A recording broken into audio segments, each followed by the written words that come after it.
More than a third of Americans believe in ghosts, that spirits of the long departed linger in the world of the living. I actually felt something brush between the lower parts of my leg. We heard footsteps right above us in the hallway in the kitchen. Out of the corner of my eye, I thought I saw something blue passing me. And all of a sudden, my legs, which were draped over the side of the bed here, just started picking up on their own.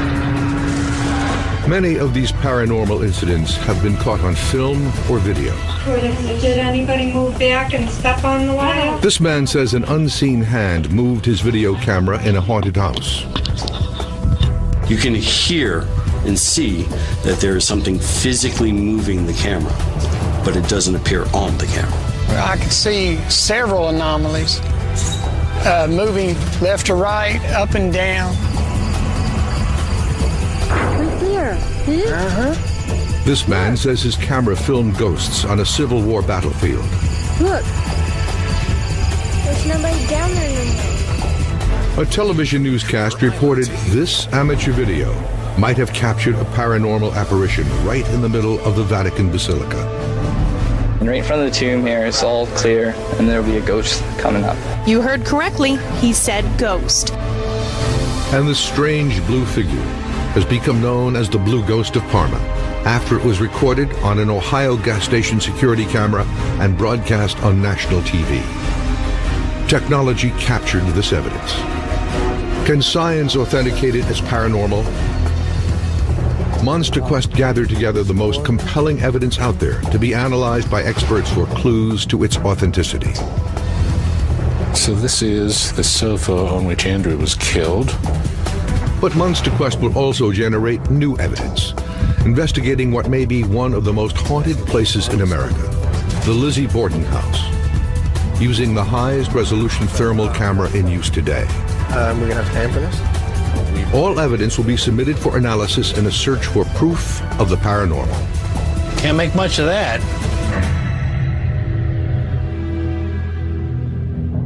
A paranormal eyewitness may in some cases simply report feeling the presence of a ghost. But in the rarest cases, the spirit is a full-blown apparition, consisting of a misty, human-shaped presence, visible one minute, then gone the next. One of the most striking paranormal apparitions ever captured was shot on a Civil War battlefield in Gettysburg, Pennsylvania.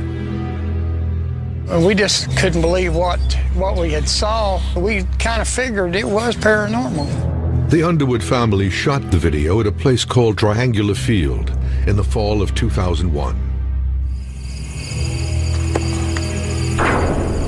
There's another spot. You see what I'm saying? Looked like shadows or something moving actually through the trees and on the field. No. Right there. Look.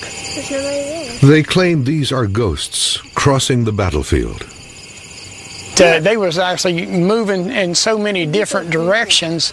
We just couldn't believe that we had captured this. 8,000 men died here over 3 days in 1863. Their battered bodies littered the fields.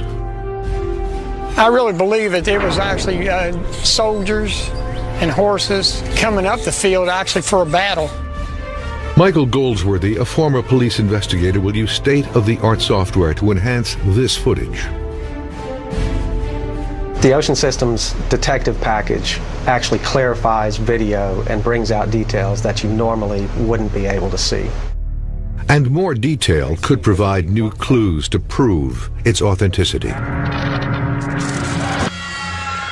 The search for proof of the paranormal will also utilize audio evidence. This is the voice of a ghost, according to this investigator. It was captured using a technique called electronic voice phenomenon, or EVP. There's answers to questions, there's voices of loved ones that you can identify with. Al Rauber has been investigating paranormal activity for 40 years. He says the EVP method is simple. Ask a question and record, and voices will fill the silence that follows. Sounds that aren't audible, when you're doing the recording, but when you listen back to the recording, there's voices. Critics say these voices may be coming from radio broadcasts, or that people are imagining a voice amid white noise. But for those who believe, it's not imagination if it's on tape. My son died in 2004. He was 16 years old, and hearing from him was the most amazing thing I've ever encountered.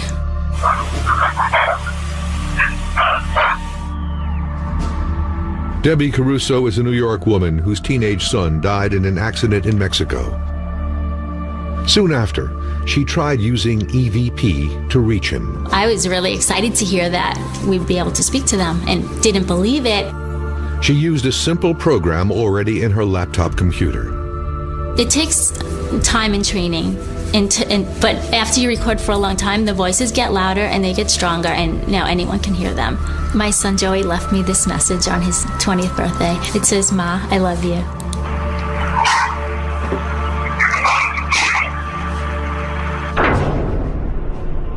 Trying to communicate with departed loved ones is nothing new.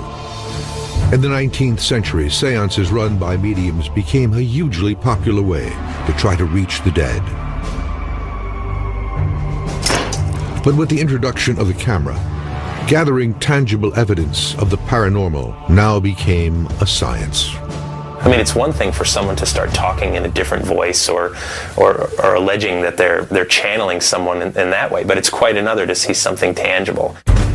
Early paranormal photographs displayed everything from floating heads, shrouded figures, and even mediums exuding paranormal goo called ectoplasm.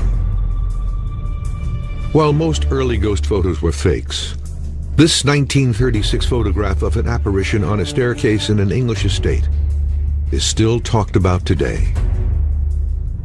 The Brown Lady of Raynham Hall was arguably the most famous ghost photo ever.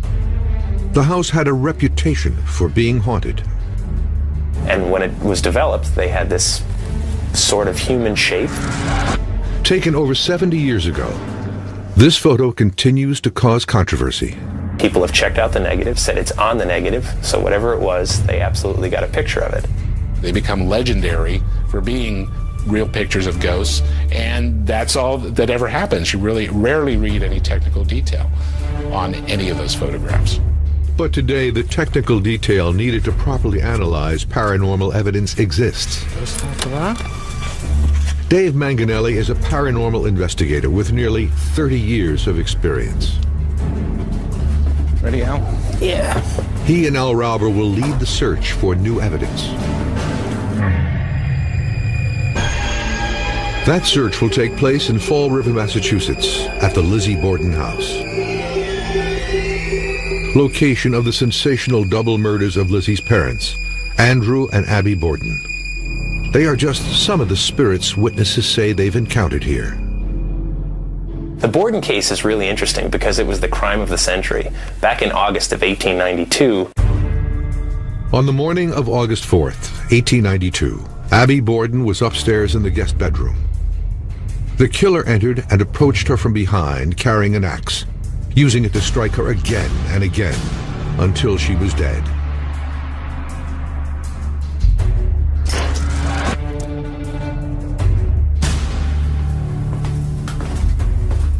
Downstairs, Andrew Borden had returned home and lay down to take a nap in the parlor.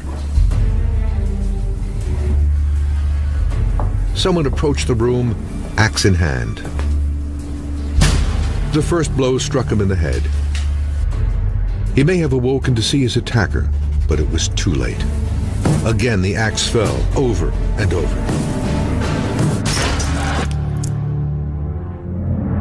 Lizzie was the prime suspect, but was acquitted at a trial that mesmerized the nation.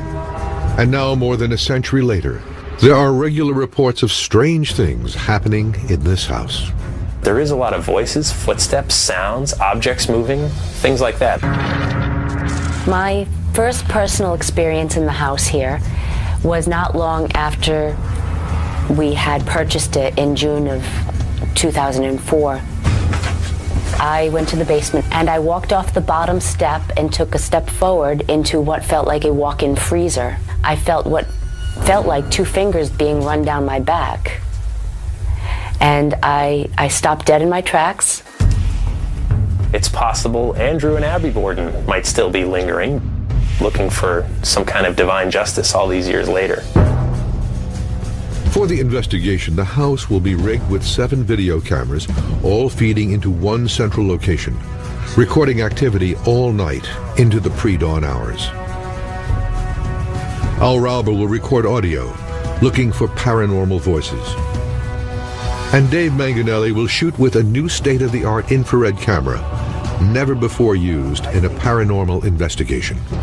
The evidence collected throughout the evening might prove the existence of spirits in this house once and for all.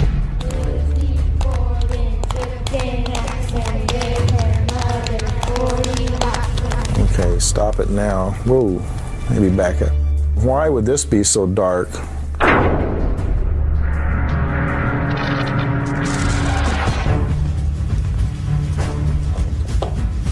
While paranormal investigators specifically try to prove the existence of ghosts, sometimes the most compelling evidence is captured by accident, by ordinary people shooting home video. Every now and then, every few years, some piece of footage makes the news, like the kid who captured something at the Vatican in Rome. This video was taken in 2006 inside St. Peter's Basilica by a tourist from Vancouver, and it turned up in a Canadian newscast. Watch this vacation home video closely and carefully. Did you see it? And right in front of the tomb here, it's all clear, and there'll be a ghost coming up. You heard correctly. He said ghost. Kind of see where the feet is. It shows a strange robed figure hovering in the air. Kind of looks like his head. Videotape editor Shane DeBrasio examined the footage frame by frame. It's definitely clear in this frame by the reflection of the light shows us that this jacket is being supported by a stick. There's a stick right there. Tour guides often drape coats or scarves on long sticks to keep themselves visible to their tour groups. So the famed Vatican ghost isn't a spirit at all, but just a marker in a crowded tourist destination. A gas station in Parma, Ohio, was the location of another accidental ghost-like apparition caught on tape. It happened one night in 2007, appearing on video from one of the station's security cameras. I honestly thought it might be a piece of dirt or when I first seen it. But others called the blue figure a ghost. I see it coming. I seen it actually flying into the camera system and stayed there for about 40 minutes and then moved from the standing position to the bottom of the screen. It moves up and down and left and right, but it doesn't have any type of set pattern to it. Mike Hammond, president of Automated Surveillance